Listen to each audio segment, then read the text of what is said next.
I want to be there for people right now because I know that people are suffering and I know that people are super stressed and I know that this is a scary time for people that have never been through a recession and that don't have like a lot of liquidity and don't have a huge savings or just purchased a practice. But at the same time, you have to maintain your own sanity and you have to make sure that you're not, sacrificing your own time with your own family, which sometimes I screw that up, I think.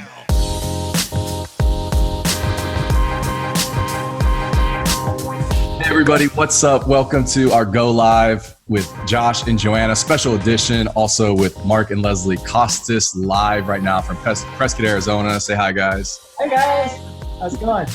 Oh man, so happy to have you guys on here, for sure.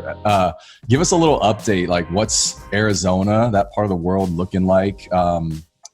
Practice, vibe, all that. Start with the weather. What's going on weather-wise? Okay. Weather's beautiful today. It's sunny, it's windy, it's in the 60s. Yeah. So there's a lot of outdoor, like people are hiking. I've seen more people on trails than I've ever seen. That's awesome. Yeah, it's true. There's Isn't a that so lot true? of people are getting outdoors right now, so that's nice. Yeah. It's beautiful. It doesn't match like what's going on. It's funny because like everything is blooming and our weather is starting to turn from cold to warm and the days are really, really pleasant. Sun is shining and the birds are chirping and it's like there's so much negativity happening on the news, but all you have to do is step outside and forget all about it. It's weird. Yeah. That's awesome. Yeah. Didn't you guys get hit with some type of crazy snowstorm when everything with COVID was happening and like lose power? And is there a story there? Yeah, it was the first weekend of it. We were down so we went for spring break. We went to San Diego and then we were going to fly directly from San Diego to Vegas for a soccer tournament. Well, this is when everything started happening and then they canceled the soccer tournament. So we were driving back to Prescott and there was a huge snowstorm the day that we got back. We were supposed to be in Vegas and we would have missed the whole thing, but it was huge. And a bunch of power lines came down, trees fell on power lines. We lost power for 2 days. And it was pretty gnarly. It was like the start of the end of the world for us. Yeah. We had no heat. We had like 10 inches of snow. We couldn't actually leave the house. Yeah. Oh my gosh. Oh, that's like apocalypse type stuff. Yeah. What it's gonna be like, take me out. Yeah. So we were like no power at our house and then you go to the grocery store and there's nothing at the grocery store. Right. Oh man. Oh, Weird couple days, yeah. Yeah. Well, crazy. how did you guys, I think Arizona, you might've been a little bit behind us. Ohio, we've had this like very aggressive, like in a good way, governor that's been out in front of this. We were the first state to cancel schools. Yeah. But I know it was just a little bit longer because we were even texting you like, how are things going in Arizona? Can we still come on spring break? Like there was a moment I was thinking about that. But how did the kids respond to it? When did it really start to roll out with businesses and stuff? It's been about 2 weeks now. This is the second week of things like really shutting down. Okay. But when they announced the school closures, they announced it like 2 weeks ago. So right after spring break, we thought, oh, we'll go back to school. No, we're going to have you guys stay home for 2 more weeks. Well, at the end of that, then they were like, okay, school's not going to return for the rest of the year. So that, I think we were looking forward to going back, maybe sometime before the end of the year to do graduation and promotions and prom and all that stuff. And so like the closure of school altogether was just kind of mind blowing. Yeah, they just announced that this week, right? I believe it was Monday. Yeah. Such a bummer. Can you think about, imagine if you're a senior, I know. like no graduation, no prom, no yearbook, no nothing. It's like they just eliminated all the cool things about being a senior. So I feel so bad for them. Oh, completely. Those are such huge milestones in every student's life. So what grades are your boys? We have a sophomore, an 8th grader, and a 5th grader. Okay. So the one that would really have a celebration would be our 8th grader going into high school, but he's going to be a freshman, so it's not that big. Yeah. They canceled the whole soccer season. They canceled the whole baseball season. So two of our travelers, traveling soccer players, they're just without a season. And then our traveling baseball players without a season. How old are your kids? So Caden is 14, finishing 8th grade, And so he'll be a freshman. And then Aaliyah is, she just turned 10 on Tuesday. So yeah, I saw that on Facebook. Yeah. So she had a quarantine birthday. Right.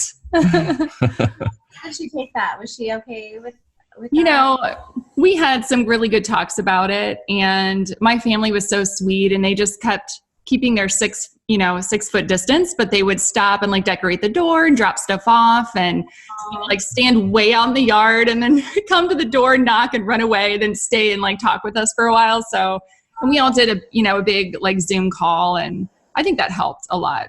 Yeah. Yeah. I think she'll remember this birthday forever. I think she will. Yeah. And I did my best trying to get everything on like Amazon that I could for her bulldog theme party. So I was pretty impressed. Amazon still came through for me. Good. Nice. Yeah. They've still been delivering. I know. Way backed up though. I mean, it takes like, you have to plan ahead now. You can't get like Amazon Prime is now like a week. Right. Yeah. Now, grocery stores all gone back to normal, or are you guys still seeing shortages? There's no toilet paper. We saw paper towels today for the first time, but most of the stores, their paper products are completely empty. Wow. Yeah. How about you guys?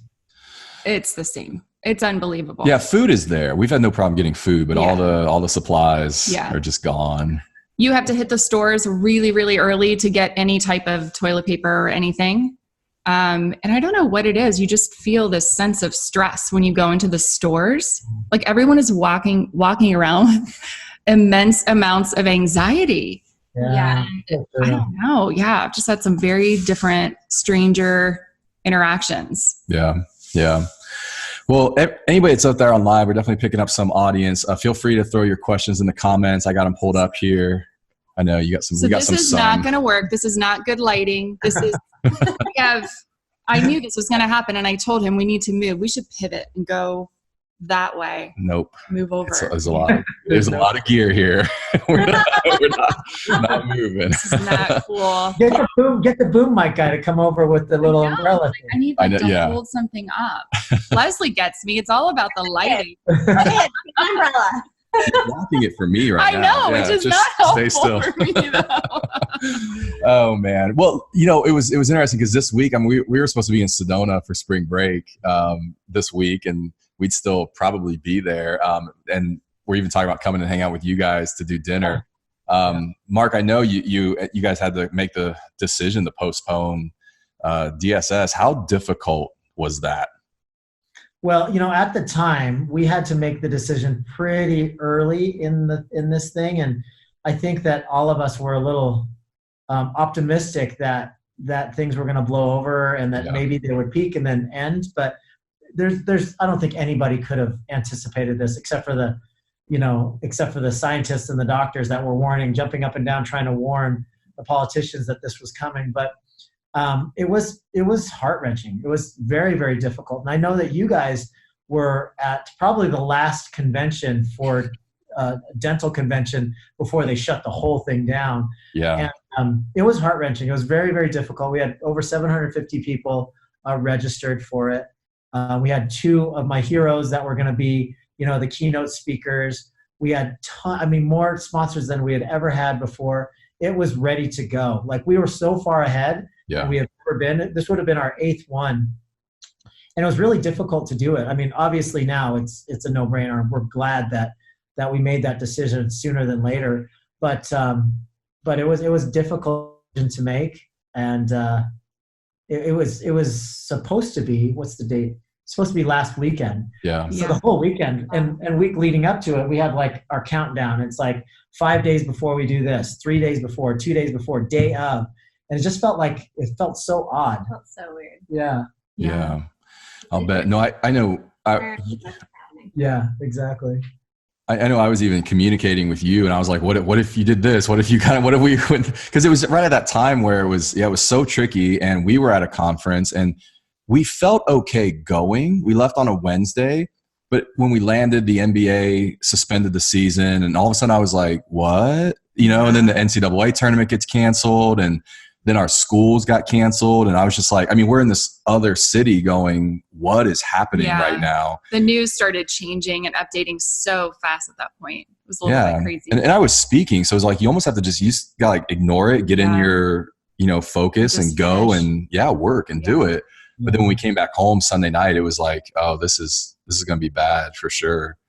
Yeah. I mean, it's funny because to get out of the contract, they weren't letting us out of the contract at first. So this would have been a multiple 6-figure penalty for canceling. Yeah. So I had to get on the phone with them, first with my attorney, and say, what do I say? And he said, say this, this, and this, because he had represented people during 9/11 when people were trying to cancel conferences. Yeah. And it's very clear in the contract that it has to be either an act of God, it has to be illegal or impossible to not have the event. And he said straight up, he said, it's not impossible. People could still come. And it's definitely not illegal yet because it's not mandated by the government. Yeah. And so I said, here's the deal. It is impossible. There's going to be 750 healthcare providers. So if one person has this and spreads it to anybody else, and we all go back as healthcare providers and pass that on to our patient base and their families, and you can infect thousands of people if you force us to have this event. And so they let me out of the contract, which was a big deal for back then, 3 weeks ago. Yeah. But now everybody's getting released from contract. We got released from our Charlotte, North Carolina event that we were hosting in June. So I think that everybody's kind of on the same page now. Yeah. Well, and that was what I was going to ask you, is if everybody was flexible. I mean, speakers, sponsors, everybody's been real flexible with just moving everything. Yeah, for the most part, everybody's been super cool about it. But some of the smaller sponsors are like, we need that cash. We can't roll that over to your next event. Yeah. So and attendees too. I would say greater than 70% of the attendees are like, just credit me for the next one. Right. So we're like really grateful for that. And most of the sponsors are like, yeah, just hold on to our sponsorship money. We want to support you no matter what. But some of the smaller sponsors are like, we're barely staying afloat. Can you just return our sponsorship fees? And we're like, yeah, of course. Yeah. Well, I was disappointed because we put together a pretty sweet video for you that's going to happen for another year. It was so good. She started crying, of course, when she saw it. Did you? Well, I wanted to know how, when you guys saw it, like, what'd you think? Oh. Okay, first of all, I seriously hate doing stuff like that. Like, it's so uncomfortable, and the boys hate it because, especially now that they're older, they don't like fake being a certain way on camera. Like, you can't fake a smile well, When they're little, you can kind of bribe them with candy and treats. They're like, it was so funny because the other Josh was like, okay, Mark, pass the soccer ball to Bryce, and the boys are like, yeah, Dad's gonna pass the soccer ball to me. Like, he doesn't know how to do that.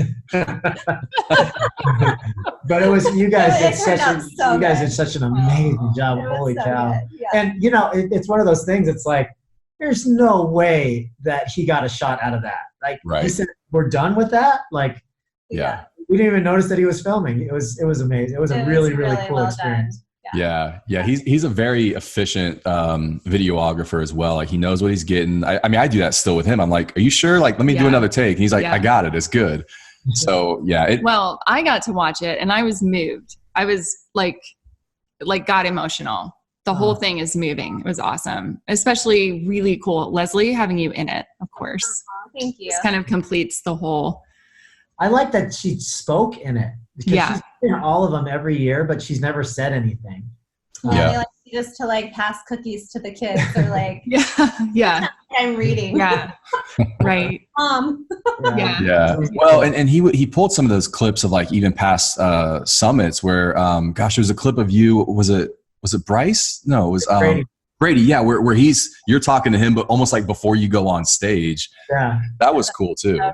I had never seen that footage. I don't know where he found that from. Really? Yeah. I had never seen. It was like Brady gave me a hug before like the beginning of the summit, like last year. Yeah. It was crazy. We were talking to each other. That was very, very cool. It would be really fun to go back thinking about that and getting footage of behind the scenes from every summit to see what we have and just do like a little recap. Yeah. That's cool. Well, you're in your kind of corporate leadership office there in Prescott, I can tell. You've got the 3D cone beam scanner van behind you. Scan van, that's my beautiful view from my office. That's what happens, guys, if you work really, really hard. You get a view of the parking lot. Yeah. So I look at my scan van all day, every day. That's our 3D our 3D scanner. Goes from practice to practice because we have 4 practices here in Arizona. Yeah, yeah. When your office is really cool. I mean, it's kind of like this older home, but it looks like it's been remodeled. Did you guys do the interior design, and was it like that? Like, we've been working on one room at a time, kind of like our house, but it was built in 1900, so it's 120 years old. Okay. And it was owned by a physician way back in the day, and he built the living room, which is our conference room now, around the view of Thumb Butte, which you know what that is now. Yeah. So it's a really, really cool old building with a lot of history. Yeah, it's cool for sure. That's awesome. Every wall was a different color though when we yeah, we're purchased it. starting Like, to fix that a little bit. there's a lot of color happening here. Yeah. But it's starting to look a little bit more cohesive. It's cute. Yeah. That's amazing. Well, I want to hear a little bit about how you guys are adjusting to this quarantine, lockdown, shelter, stay at home, whatever this is that we're all living in. So we're day 18 or 19 here. Yeah, 18. Yeah. Yeah. However, I do want to know first before we get into that. So I recently saw a video that you guys have been learning TikTok videos or learning how to produce them. That was literally one of my favorite Instagram posts that I've seen in a long time. Loved it. The older boys were like, we're leaving. Yeah. They're so embarrassed. It was Brady, our youngest, that talked us into doing it. But he's down for everything. Oh, He's yeah. our performer. Yeah. He's like, which one are we doing next? Let's do the soccer ball one next, Mama. Yeah. Okay.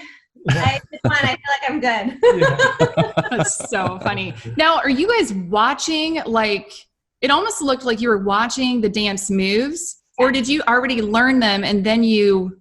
No. Well, Okay. It's so hard. we did learn tried them. to learn them, Yeah. but you kind of have to watch the people doing it in order to do it at the right timing. Yeah. So Okay. It's crazy. They're hard. they're like 8 to 10 second videos, and it Yeah. takes an hour to learn the moves for like 8 Yes. I'm not a dancer, man. Not my thing. Our son got on TikTok a couple years ago. Actually, I think it was my fault. And because I love dancing, it'd be one of my goals is to like take hip hop or something and then just like shock Josh, like, you know, at like a conference, you know, cocktail party or something. It'd be amazing. But yeah, I started doing it with Kaden, and it is hard. Those dances are actually really hard. You have to be so hard. coordinated. Yeah. Super hard. Yeah. But that was super cool. I loved it. So how has it been? I mean, what does your new normal look like, I guess? As a family. As a family, yeah. Well, I'll start because she is taking the brunt of all of it because I still get up at 4:30 in the morning. I still have my workout. My routine has remained relatively intact. And then I go off to either do emergency dentistry in one of my practices. I've basically doubled the amount of hours that I was working because we had to lay off all of our associates. And then I come and I do these webinars, and I'm kind of coaching our clients through all of this. But Leslie is at home with the 3 boys, trying to keep them busy and being very domestic during shelter in place. We just got shelter in place, the shelter in place mandate on Monday. Yeah, Monday, Tuesday. Oh, okay. Okay. I don't know. It's kind of day to day. We're a little up and down, and like we just started really doing online school this week. Last week was kind of like a soft opening to online classes. So we're trying to kind of get the hang of that. And all 3 boys are at 3 different schools doing completely different things. Oh, wow. It seems like the high school and middle school, they can kind of do it on their own. They don't need much direction from me. I just have to kind of make sure that they're doing it. Mhm. But 5th grade, it's a lot of, I have to sit there and read it and help them, and it's a lot of time. I mean, not compared to how much time they're spending in school. This is like a fraction of their school day, really, kind of condensed. Right. Mhm. But it's just hard to motivate them. So I feel like I have to like kind of keep them on task. Yeah. Did you do Yes. this? That? What are you gonna do now? Okay, now go run. Go. Let's do something physical. It's just. Yeah. Are I you guys started. I was going to say, have you guys done the online school stuff yet? Oh, yes, we have. Yeah. It's been interesting. Yeah, and Aaliyah's 4th grade, so she needs more guidance and assistance. Kaden is completely independent, really. And academically, I think probably school in general just comes a little easier to him overall. I've been writing out these like a routine every day for them. So I feel like, and I'll wake up and I'm like, okay, yeah, I'm going to take on this day. And we're also still working, you know, so we're trying to juggle, like, how are we working at home, doing e-learning, you know, and tag teaming some of this, you know. I've tried to really just, you know, take on the kids because he has a bigger role in the company than I do. So, but yeah, I'm writing out these these routines for them daily, and I think they're getting like mad at me. Yeah. They're so over the routine, but I'm like, listen, you have to have lunch. Yeah, you can show them. I mean, they see me every morning doing it. I'm like, guys, this is good for you. Yeah. This is what they get every morning. Oh my God. Oh yeah. Nice. Yeah. So they don't like it. But I did that yesterday, and this morning no one came upstairs until about 9:30, 10 o'clock. Upstairs, get out of bed. Yes. Stay away from mom. We get routines. They're like completely avoiding. Well, it's either that or our kids would just be on devices and play Roblox or Call of Duty like the entire day. I mean, that would be what Kaden would love to do. Yeah. We are hiding controllers now. We're like, Nice. We're limiting screen time for sure. it's just it's like you're limiting screen time, but they're on the screen the whole time for school. Yeah. Oh, yeah. True. Yeah. That's a great point. Well, and then like Caden's actually been on spring break this week, and so I went to him. I said, "Look, you're on spring break like forever now. So like I don't care that we have spring break. You're gonna still do some schoolwork." And he was like, "This, you know, oh what?" So I've been giving him TED Talks, and I'm like, "Watch some TED Talks." I set up a whole playlist. I'm like, "There's 40 of them in here. Pick 2 or 3 a day." Gave him a Google Doc. I want to like hear what you're learning. So then his first question was like, "Does this count as my screen time?" I'm like, "No, it doesn't." Where but yeah, just trying to still keep him in because I'm like, you've got spring break here for until August. You go back to school, basically. I know it. Let's try to be as productive as possible. Yeah, it's hard. Yeah. It's hard. So Boys you guys are motivated as girls, I feel like. So I mean, did they cancel school for you guys through the end of the year officially? Oh gosh. Okay, they just on Monday did us until May 1st. But we know it's coming. Yeah. I'm not getting my hopes up that they're going to go back. I know it's my sister's in Indiana, and they just officially made this, made the call, no school, like no one's returning. So I mean, they say, from what I hear on the news, it's supposed to peak around, the first week of May. So, when the contractions are peaking, they're not going to have anybody going back to school. Yeah. Country. I don't believe so. Yeah. With your boys being so active in sports, how is this driving them crazy? Do they go at each other? Are they pretty well behaved? Mark doesn't see much of it, but they are very aggressive and physical, and like they are when they're not stuck in quarantine. They're so annoyed with each other. Yeah.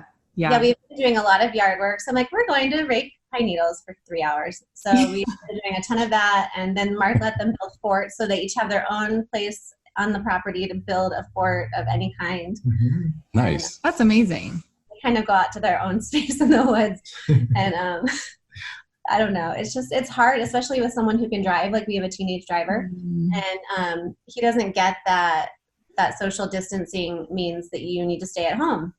And same with his friends. Like they want to, well, can we go to so-and-so's house? Can they come to our house? And I'm like, no one can come to anyone's houses. Everyone's staying at their own houses right now. Right. What about a hike, Mom? Can we go on a hike? And I was like, I mean, if you're 6 feet apart, maybe, but I monitor you. I know. It's so hard. They don't know how to stay. It's Like so they don't hard. understand distance either. So Yeah. No, it's challenging.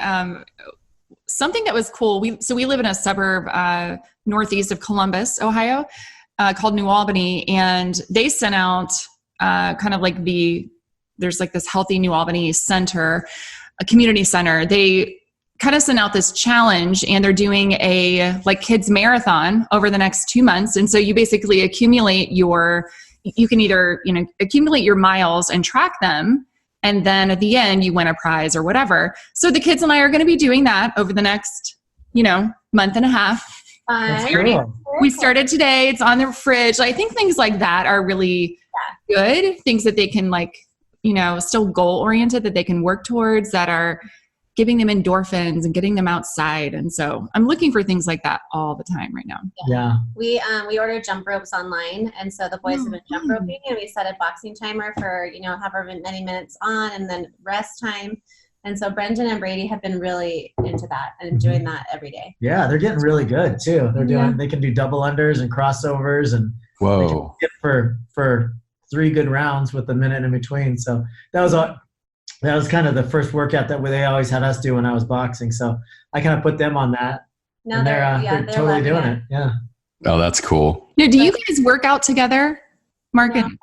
No, Leslie's a CrossFitter, and I do my own thing. We have a gym at home, and I do my stuff at my own gym. She goes to her CrossFit gym, but they've been sending out workouts every day. So she's been doing workout with, she'll pair up with somebody. We FaceTime. They'll we FaceTime each other, so we were accountable to somebody. Yeah, that's so cool. I did the workout in your gym today. Oh, cool. Yeah. There you go. Yeah, that's cool. Josh does CrossFit. Yeah. That's amazing. I do Orange Theory, so I'm missing. Orange Theory. Yeah, I'm missing my community. Mark, I thought this was pretty impressive on the Dental Success Facebook. I think it was the group. I saw a workout posted that looked a little intense. It's the 2020 workout. Is this what you do? I mean, people are posting different. That is our. That's the coronavirus. No, that's the. We have a biohacking room in Dental Success Network. So everybody posts their challenges there. So we have a couple different things coming on right now. Some people post a challenge workout, and then other people say I'm in. They give a thumbs up, and then they post their results. Okay. Right now we have a group of people there's an 8-week countdown until Veterans Day, or Memorial Day. So we're helping people get in shape to do the Murph workout. Yeah. Oh, awesome. Okay. So even people that are novices right now, we're trying to get their upper body strength going so they can do 100 pull-ups and sit-ups and air squats, push-ups. Push-ups, yeah. You have to run a mile. So yeah, there's a bunch of different workouts, but the 2020 workout's pretty intense. I'm supposed to have it done by tomorrow. I'm going to try it. It looks really legit. And then you're supposed to do it like a 4-minute break in between. So you're supposed to do it twice. Yeah. It doesn't look hard, like each individual thing, but from what I heard, everybody, even my buddies that are super fit are like, man, I am sore today. That was tough. Yeah. Yeah. Well, it's really high reps. Yeah. Really high. Yeah.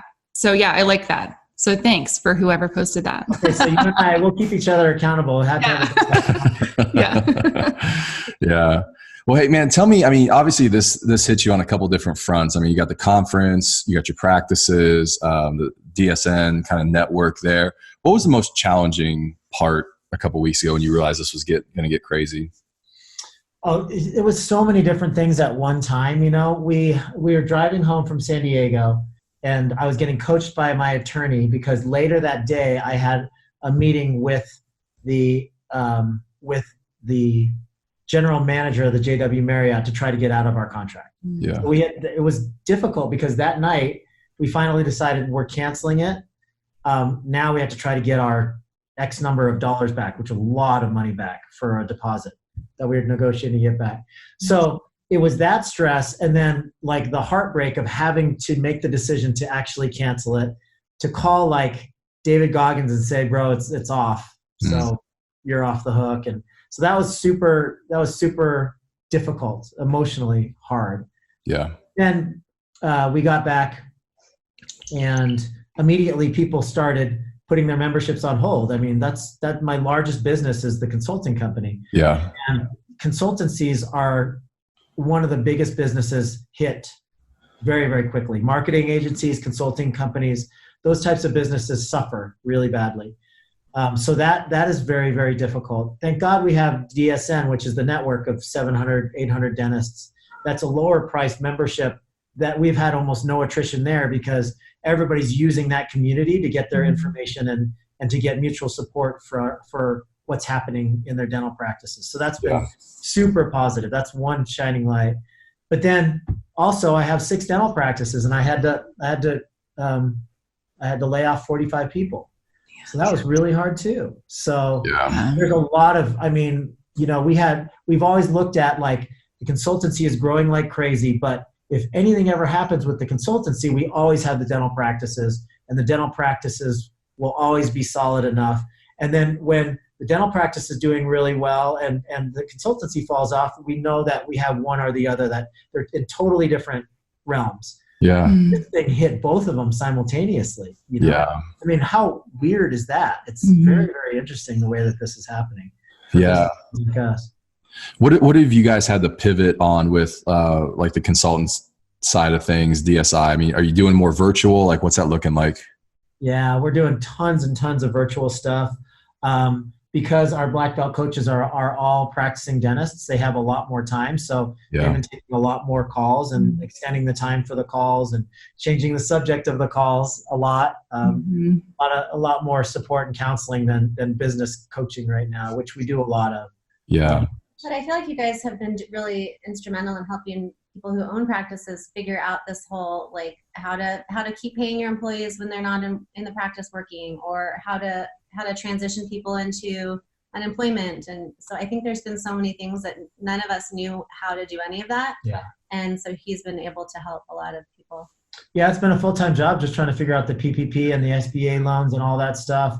I'm really, really counting on my Rolodex. I'm aging myself. My Rolodex to call all of my attorney friends, my CPA friends, my HR friends, and just getting them on podcasts and literally going through these huge binders of information and trying to figure them out together and passing on that information as it changes from hour to hour to hour. Yeah.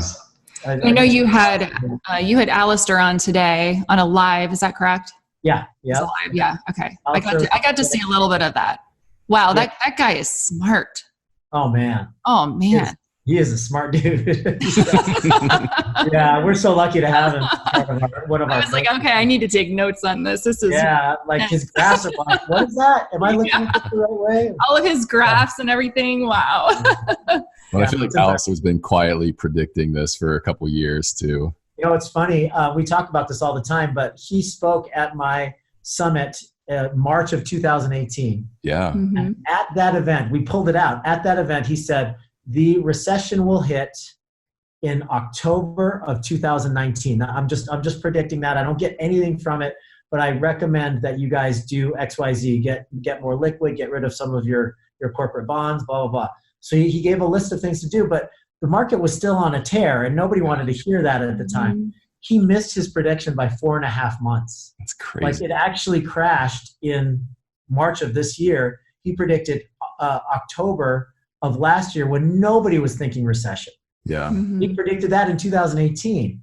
So we're going back, and he's like, I could just use my old slide deck from the summit of 2018 because I made all of these recommendations almost 2 years ago, and here we are. So he's like, here's what you have to do. It may be a little too late, but here's what I recommend. It's fascinating. Yeah. It is, and we were there, and we heard him share all that. Yeah. At the 2018 summit. It's pretty wild. Yeah, no, I remember thinking nobody wanted to hear the bad news back then. Yeah. No, for sure. And I remember thinking like, he's right, but dentistry has been so opportunistic the last 3 to 5 years, you know, that I think whether you're a single practice or a group or even a dental industry business, you probably weren't sitting on a lot of reserves or capital, because investing that, whether it's locations or other clinicians or expanding or whatever, there was such a good return on that I think a lot of people were caught like, I don't have a lot that I'm sitting on, you know? Yeah, that was his kind of his theme at that conference was this: we are late in the cycle. Yeah. We're late in the cycle. If we learn nothing about what happened in 2007, remember what happened when people invested late in the cycle. And he said, right now is late in the cycle. Do not buy 3 more practices because this is about to turn. Do not buy that $3 million building. Do not, diversify your stock portfolio a little bit and get out of these things. But nobody wanted to hear it. It's interesting. Yeah. We actually had a question here online from Jonathan Bowman. I don't know if you know him or not, but he says, will Mark be looking into buying another practice after coming out of the market slump? What does that look like in recession times? Is it a good time to invest? Yeah, I think that, the greatest fortunes of all time have happened during depressions and recessions. But it takes a lot of liquidity because the banks are going to be very tight about what they lend. And it's going to take a lot of careful calculation and courage. We talked about this a lot. I talk about this a lot with Alistair.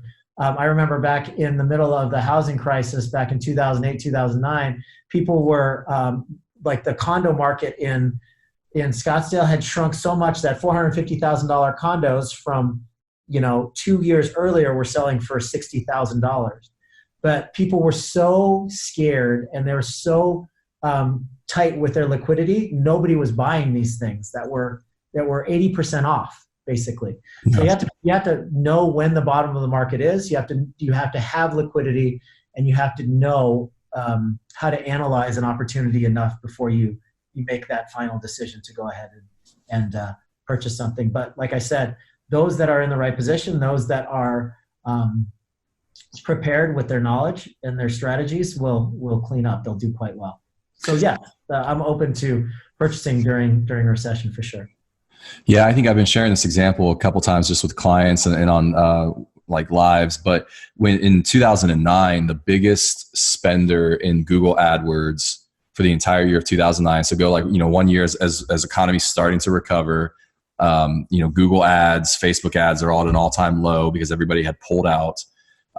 The biggest spender was Amazon in 2009. I mean, tens of millions, if not hundreds of millions of dollars, because they knew it was underpriced attention. And so they bought it. And now, 10 years later, Amazon is arguably one of the biggest companies in the world. Interesting, right? So I completely agree with you, whether it's a brick and mortar kind of opportunity to pick up a practice or a business, or whether it's just picking up attention online. It's a huge opportunity right now in every community. And that's what I've been trying to advise practices is, look, I know there's cash flow and all that, and I'm empathetic towards that. At the same time, when everybody's running this way, if we look this way and go, what's the opportunity? Everybody's pulled out of Facebook and Google ads. They've paused all their spending. And yet, everybody's screen time on this thing is just through the roof right now. And so there's a massive opportunity. And maybe if you look at just getting patients in the door, then maybe it looks like an expense right now. But if you're looking at 6 months, 1 year, 18 months of capturing that heart share and that brand and name recognition, I mean, there hasn't been a time like this in the digital space in the last decade for sure. So yeah, it's an interesting time, unprecedented for sure. Yeah. Well, so Leslie, I know you have another call here soon, Mark, but Leslie, how do you like having Mark home so much? So he's not traveling, right? So he's not traveling, but he's not home anymore. Oh, okay. On the weekends and everything. Yeah, they've been 12, 14-hour days, just kind of keeping everything together. It's been crazy. It's been like the summit hasn't happened. We're still planning for it because he's constantly on a call or email or I got to get back to somebody about this. It's like every week an hour he is dedicated to work. Right. So it's a lot. She's very, very patient. She's really, really supportive. I'll have a nervous breakdown in a couple more days. Where's that wine? Where's Jake? Almost every night he's asked me, do you want a glass of wine? I'm like, yeah. I'm ready. I know. Yeah, I'm not gonna turn that down right now. I'm never gonna say no out to wine. So true. Do you guys have any advice or, tips on how to be there and show up for your partner, during this time? Anything that maybe you'd normally... Yeah, we were hoping to get that from you guys. You guys seem to have that all figured out. Oh, man. No. We look up to you guys a lot, so I didn't know if you... I think I might need to be the bad guy and start collecting phones at the door and just hiding them for the rest of the night. I don't know. I'm almost to the point where I'm like, cut it off. Yeah, I know that you guys go through this, and it's kind of a moral dilemma. a lot of times because so many people look for support, and it's such a privilege to be supportive to people and to have people look to you for advice and support. But at the same time, you have to be cognizant that you're not alienating your own, your primary relationship and the people that are so important to you in your life. But, earlier, what was it, last week? We counted the number of texts that I got in one day. I got 391 texts. Wow. In like from the time that I woke up until the time that I actually put the phone down, and it was people in crisis, Mark, seriously, I know you're really busy. I just have one quick question. I'm sorry, bro. Can I just bother you for this one quick question? And I want to be there for people right now because I know that people are suffering, and I know that people are super stressed, and I know that this is a scary time for people that have never been through a recession and that don't have like a lot of liquidity and don't have a huge savings or just purchased a practice or are under an LOI to sell their practice or buy a practice. So people are super stressed right now, and I want to be there for people. But at the same time, you have to maintain your own sanity, and you have to make sure that you're not, sacrificing your own time with your own family, which sometimes I screw that up, I think. It's all for the greater good. Well, before we went live, we were actually talking about this, and you brought up just that compassion fatigue. Talk about that. I mean, and how maybe are you experiencing that? Like, and how are you dealing with that to get through it? Yeah, I mean, this is a big topic. They talk about it. If you Google it, you can find that they've done actual studies on it in hospitals and healthcare workers, and it is something that is true. Dentists suffer compassion fatigue often, and people that are in kind of the consulting world and the coaching world often experience it too. But I think right now it is compassion fatigue on steroids for a lot of people, and I think that a lot of doctors that have staffs that they had to lay off are experiencing that right now as well. I can't think of a better term for it than compassion fatigue. Like for 2 days before I had to lay off 45 people, I didn't sleep well at all. And it's exhausting because I'm so worried about them. I'm so glad that what's happening, this new bill where they get $600 extra per month. So most people are going to be cared for, taken care of, but like worried to the point of other people and so empathetic that it's like exhausting, almost to the point where you can't function yourself. So I think a lot of people are going through that right now, but I think getting involved with communities where a lot of other people are experiencing the same emotions and the same challenges is so important. Michael Artis just commented. He said, "Mark, we need to get a tour of your home gym." Oh yeah, for sure, man. Anytime. Yeah, I'll put something up on Facebook, Michael. He's always really cool about commenting on stuff that I put up on Facebook. Yeah. When you feel that, what's your go-to to just kind of reset? What's that?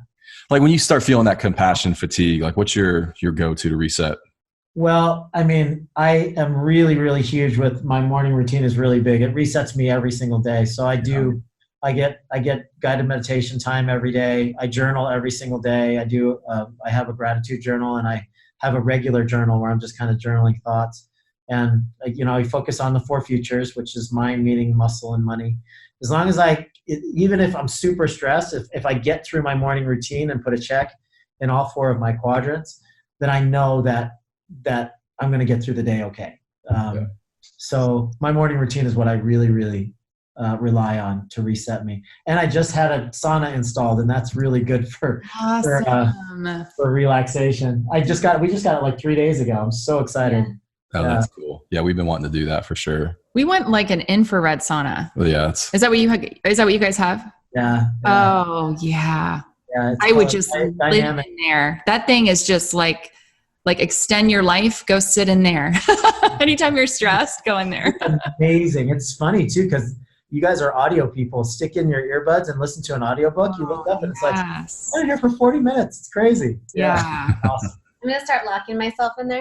Yeah. Hiding. Where's Mom? She's in the sauna again. I don't know. Well, your 4 Futures journal has been awesome. I mean, you gave that to me in February when I was up there, and I put off on the side just for a little bit, and then this hit, and I knew like Sunday flew back from New Orleans from that conference. They shut down all the restaurants here. I went out to the grocery store, like just got everything I could.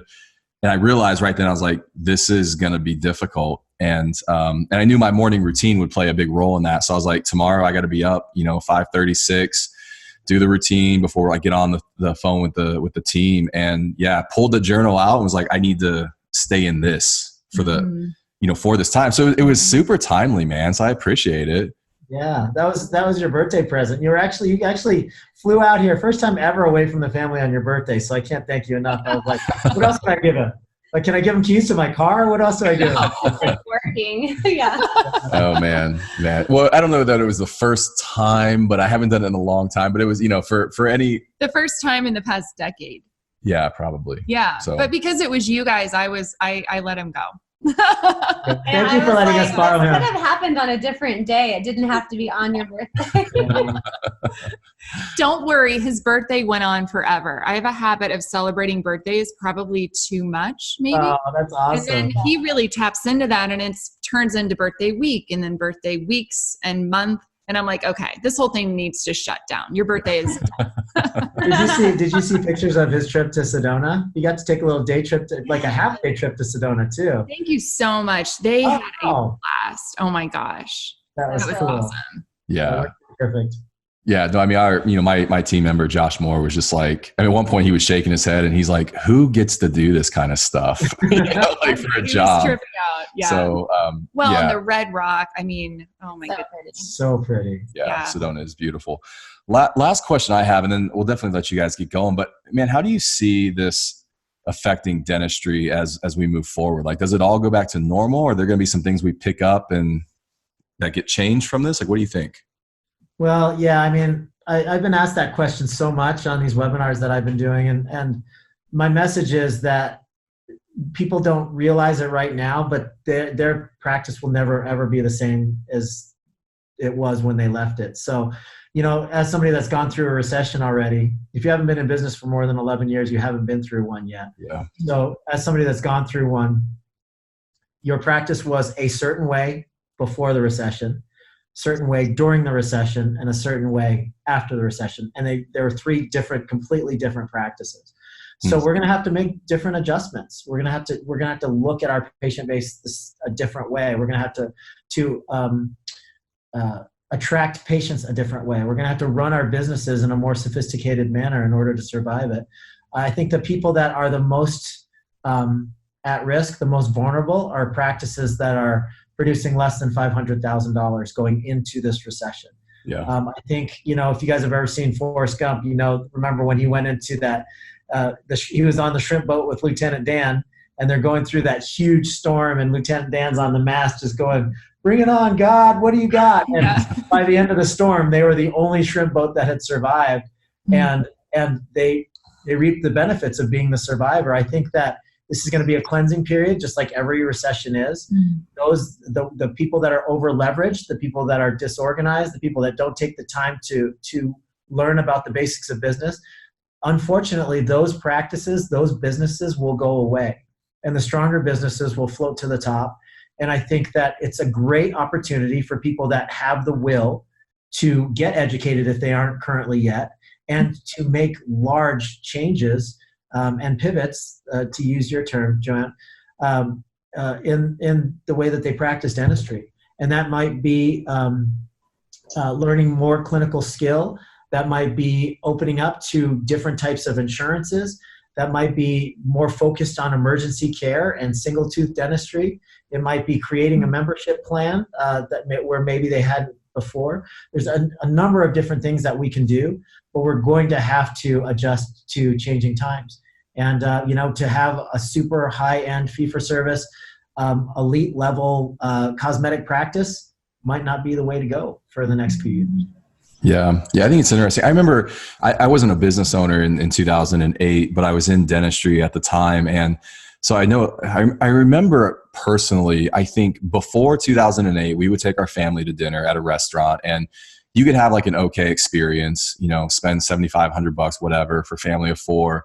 And you were just like, okay, post-recession, I remember there being this shift in my mind where it was like, if we're going to go to dinner as a family, like, I want it to be nice. Like I want it to be a good experience. It's like your money was worth more. Like you valued that coming out of that more. And I'm wondering if there's going to be that type of vibe in dentistry is as we come out of it, people just go, you know what, if I'm going to go to the dentist, I want to go, like I've never enjoyed going there. My parents went there. We just ended up going there.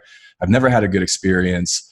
You know, and if that becomes more of, if we're going to go to the dentist, we want it to be a great experience. We want to feel cared for. We want to feel, you know, like this is a great practice. I think we could see some of that for sure. Oh yeah, for sure. I'm hoping that we do. I think we're going to see that across the board with all industries, all businesses. Like the ones that are kind of doing things not so great and half-ass are going to fall and they're not going to come back. The ones that are really making an effort now to like have fundraisers for their employees and still be able to pay them even though they've laid them off. I mean, I feel like it's all businesses are going to be affected by this. Yeah. Well, look, we'll let you guys go because I know you have another call right after this. Yeah, it involves wine though, so it's not like a call with wine. So yeah, not bad. Yeah. Thank you both so much for making the time. Leslie, thank you for jumping on with him. Thank you. Yeah, thank you guys so much. It's always great to spend time with you. I hope that we can do this in person sometime soon. I know. I know. It'd be fun to get our kids together. I think Caden would have a ton of fun with your boys, especially. So at some point we'll be out there in Sedona again because that's just one of our favorite spots. So we'll make it happen. We'll make it happen. Thanks you guys for being so gracious. Thank you. For all you do. Thank you so much. All right, guys. We'll see you.